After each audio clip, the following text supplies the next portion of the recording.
Salut et bienvenue dans cette nouvelle vidéo. Aujourd'hui, je vous retrouve pour vous montrer comment créer des silhouettes en flat design telles que celle-ci sur Photoshop. Donc dans ce tutoriel, on va recréer l'une de ces silhouettes et une fois qu'on en aura fait une, bien vous comprendrez comment vous pouvez en faire bien d'autres. Donc je vais créer un document de 1500 par 1500 pixels en 300 pixels par pouce, couleur RGB 8 bits, arrière-plan blanc et je vais faire créer. Tout de suite, je vais venir créer des repères pour me repérer avec la symétrie. Donc pour ça, je vais aller dans Affichage, Nouvelle disposition des repères et je vais décocher les rangées, décocher les marges et je vais juste mettre des colonnes. Je mets 2 ici et en largeur et en gouttière, on retire les valeurs, donc on met 0 au besoin. Et du coup, je me retrouve avec quelque chose comme ceci. Le but, c'est d'avoir un trait au centre. Donc je vais faire OK. En l'état, mes repères sont éditables, c'est pas ce que je veux, donc je vais faire commande Z pour annuler. Et pour être sûr de ne pas les déplacer par erreur, je vais aller dans Affichage et je vais faire verrouiller les repères. Comme ça, je ne peux plus les sélectionner, ils ne se déplaceront plus. Par contre, si jamais on veut les masquer ou les afficher selon les moments où on travaille, si on veut voir les repères ou non, eh bien on ira dans Afficher ici et on ira cocher ou décocher les repères juste ici. Il y a un raccourci clavier à côté, ce qui permet de gagner du temps. Donc sur Mac, c'est commande double point. Sur PC, ça devrait être indiqué juste à côté. Et donc, si on clique, eh bien, on masque les repères. Et si je fais mon raccourci clavier sur Mac, commande double point, eh bien, je les remets visibles. Ensuite, je vais aller du coup prendre mon outil ici, rectangle arrondi. Je vais dessiner un rectangle qui va me servir pour faire le visage.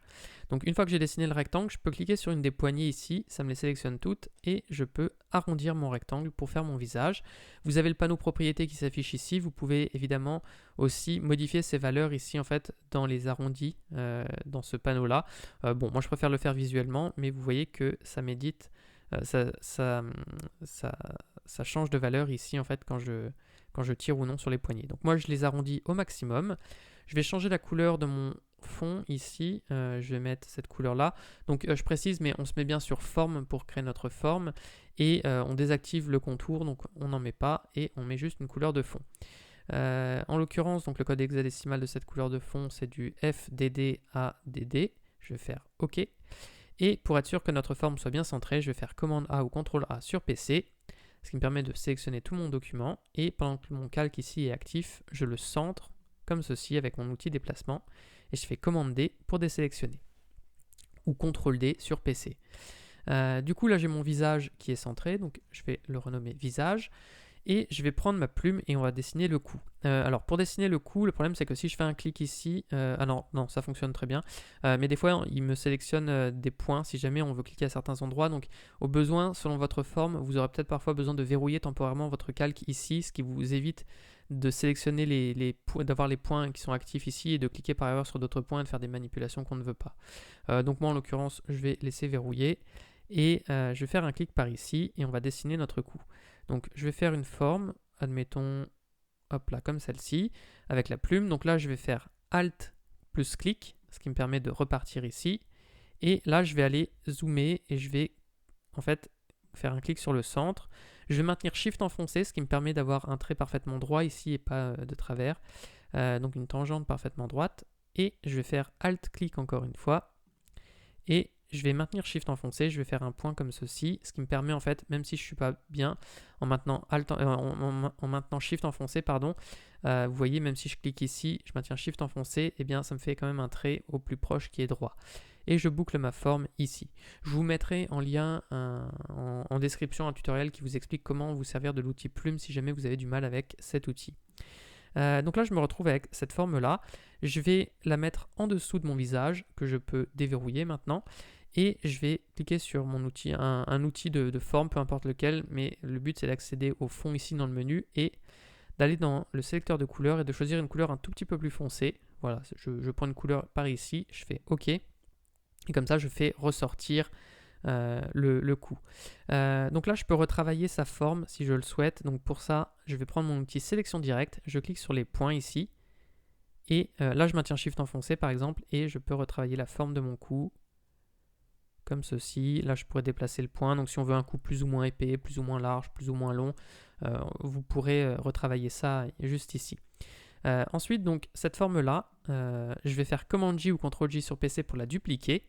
Je vais aller dans Édition, je vais choisir Transformation et je vais choisir Symétrie, axe horizontal. Et ensuite, je vais maintenir Shift enfoncé, comme ça je déplace sur un seul axe. Et alors je me suis trompé par contre, j'avais seulement des points qui étaient actifs, donc je recommence mon duplicata, je fais Command J ou Ctrl J sur PC, et là j'ai bien toute la forme qui est sélectionnée.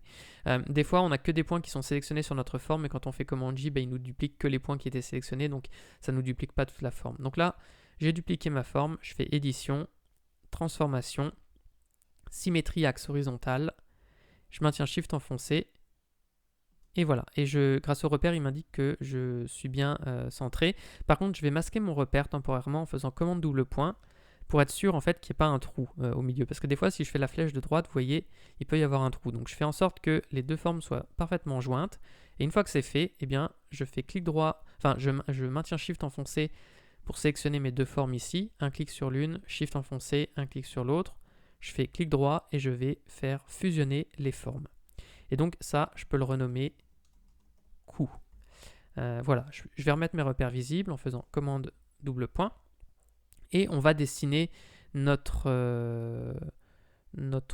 pull, admettons. Donc pour ça, alors je vais verrouiller temporairement mon calque, comme ça je suis sûr de ne pas cliquer par erreur sur des points dont je ne veux pas. Et donc on va faire une forme, admettons, je vais cliquer par ici. On va essayer d'arriver ici à la jonction. Et puis là, je vais faire des épaules un peu qui remontent, voilà. Et je vais, voilà, on va faire quelque chose d'une forme comme celle-ci. Ici, donc on va essayer de se remettre par ici. Je maintiens Shift enfoncé. Et voilà, je me retrouve avec une forme comme celle-ci. Je vais la mettre derrière mon cou, dans la pile de calque, et on va changer ici notre couleur. Donc admettons qu'on mette du bleu. On va faire quelque chose comme ceci. Si jamais je ne suis pas satisfait de ma forme, à tout moment, je reprends la sélection directe et je peux l'éditer. On essaie de l'éditer avant de faire la symétrie. Et donc voilà, admettons que je veuille quelque chose comme ça. Bon, là, ça fait des épaules assez carrées qui sont assez volumineuses. Donc admettons que je les veuille plus fines. Ce qui fait aussi cet effet-là, c'est que je les ai bombées. Du coup, peut-être que ça, je pourrais le mettre plus par ici. Voilà, et faire en sorte que ce point-là arrive à la jonction ici. Hop là.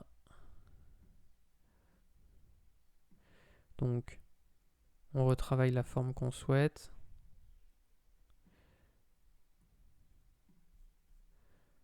Admettons que là, on soit plutôt satisfait. Alors, je vais recliquer ici. Bon, là, par contre, j'ai ma forme qui se chevauche bizarrement. Voilà, bon, on va dire que on est satisfait de ça. Eh bien, cette forme, donc je vais faire Command J ou Ctrl J sur PC pour la dupliquer. Voilà. Je maintiens Shift enfoncé pour la déplacer sur la droite et je vais faire encore une fois Édition, Transformation, Symétrie, axe horizontal. Et là, en fait, je vais la centrer surtout, alors celle-ci, je vais peut-être la relever un tout petit peu. Pardon, j'utilise ma flèche du haut.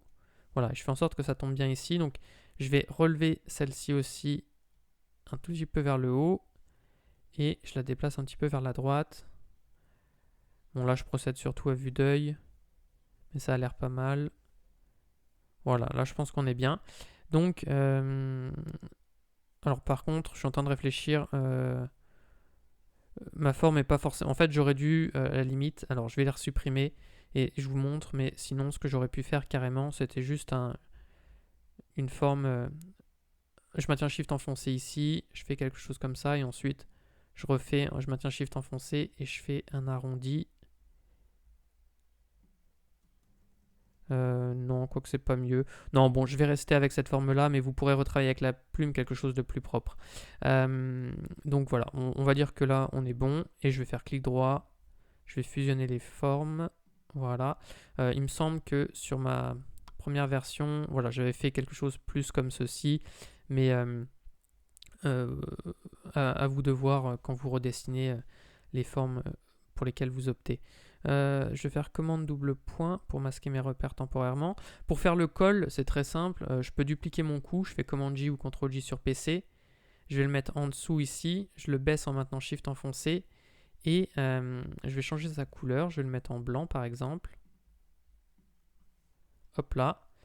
Et du coup, ensuite, je vais faire en fait Alt-clic pour juste créer un masque d'écrêtage. Donc sinon, vous allez dans clic droit et vous faites annuler le masque d'écrêtage ou créer le masque d'écrêtage. Et en fait, on peut faire Command T et maintenir Shift et... Enfin, jouer avec nos options ici. Et vous voyez, donc en maintenant Shift ou Alt enfoncé, on le déforme ou on le déforme pas. Justement, je vous laisserai jouer avec ces réglages-là. Et en fait, on obtient une forme comme celle-ci. Et du coup, grâce au masque d'écrêtage, elle ne dépasse pas. Et on se retrouve avec notre col qui apparaît comme ça. Si jamais on voulait faire des bandes, comme j'ai fait sur un des autres modèles, ce que je fais, c'est que je prends mon outil rectangle, admettons, je crée une longue bande comme ceci, que je vais faire en blanc. Et je la décale un peu vers le bas. Je fais Command J pour la dupliquer et je fais Command J plusieurs fois en fait. Là, je m'occupe pas de l'espacement, je les espace vraiment n'importe comment. Et ensuite, je sélectionne tous mes rectangles en maintenant Shift enfoncé. Et je vais cliquer sur cette petite icône qui me permet de faire une distribution égale entre tous. Et je fais clic droit. Je les fusionne. Donc là, je fais fusionner les formes. Donc là, ça passe bien, mais vous voyez que si je change, si je mets un arrière-plan, en fait, je vais en faire un tout de suite. D'ailleurs, je vais cliquer sur cette case ici, donc qui me permet d'ajouter un calque en arrière-plan. On va mettre quelque chose dans des teintes bleu ciel. Voilà, mettons que ça se soit bien. Je fais OK, donc là mes bandes dépassent et pour qu'elles ne dépassent plus, eh bien, je fais clic droit et je fais créer un masque d'écrêtage. Et donc ça, ce calque, je peux le renommer, admettons, bande. Et il nous reste du coup les cheveux à faire. Donc comment on peut faire les cheveux? Je vais créer un calque au-dessus. Là par exemple, je vais refaire ma coupe de base que j'avais faite. Je l'ai faite avec la plume, mais des fois c'est un peu compliqué de se repérer directement. Donc avec la plume, donc ce qu'on peut faire, c'est prendre ici du noir, un brush, on crée un nouveau calque, on prend un brush assez petit, et en fait on dessine par exemple la structure de la coupe de cheveux très grossièrement. Donc admettons que je fasse quelque chose comme ça. Voilà, donc en fait le but c'est de tout simplement m'aider à me repérer. Voilà, donc admettons que je veuille quelque chose comme ça. Donc ensuite je remplis un peu l'intérieur. Là je veux peut-être plus quelque chose qui va par là. Donc je peux prendre la gomme ensuite et gommer s'il y a des parties dont je ne suis pas satisfait. Hop là. Donc je fais quelque chose de très grossier comme ceci. Avec la gomme je peux resculpter à tout moment. Et ensuite je vais baisser l'opacité de ce calque. Je vais prendre ma plume. Et là je vais faire plus proprement. Donc je vais faire un clic par exemple ici. Ce calque, je vais lui-même baisser son opacité pour voir à travers quand je dessine avec la plume. Et on va faire notre forme. Alt-clic ici. Voilà. Toc. Ici, on se met comme ceci. Je fais une forme d'abord très grossière et ensuite je l'améliorerai. Donc voilà. Là, je peux supprimer ma forme derrière. Celle-ci, je vais la remettre à 100%.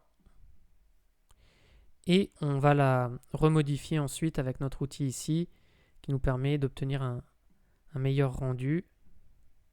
Donc notamment par exemple ces points-là, je pourrais vouloir qu'ils tombent plus sur le visage. Par ici.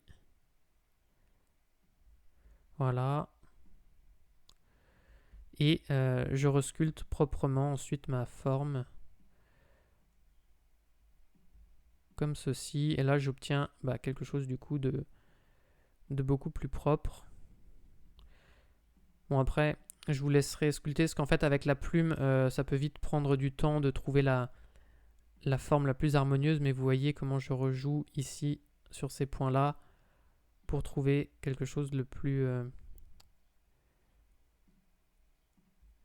trouver les formes les plus propres possibles, disons. Hop là. Voilà, et donc on se retrouve avec quelque chose comme ça. Et ensuite, ce qu'on peut faire, c'est tout simplement maintenir Shift enfoncé et sélectionner tous nos calques ici, les grouper, et on a notre personnage. Donc voilà grosso modo le process. Après, quelques petites subtilités que je vais vous présenter sur les autres personnages que j'ai dessinés. On peut changer la couleur des cheveux, vous avez compris, maintenant il suffit juste de changer le calque. Donc ici le col, je vous ai montré comment le faire. Bon, la forme des épaules, vous voyez, là j'avais fait quelque chose de la plume d'assez arrondi, un peu comme ce que j'ai fait, mais là ma forme n'est pas forcément tip top.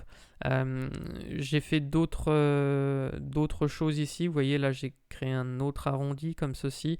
Il y a toutes sortes de manières possibles de créer notre personnage. Ici pour les cheveux, je voulais vous montrer en fait la petite subtilité que j'ai utilisée.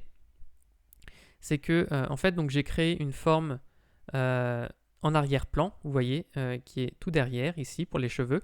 Donc j'ai d'abord fait la moitié, grâce à mes repères j'en ai fait une moitié à gauche. Ensuite, donc ça c'est quelque chose que j'ai fait avec la plume, je l'ai dupliqué comme on a fait pour le pull ou le cou, je l'ai mis à droite et j'ai réuni tout ça et j'ai fait mes cheveux.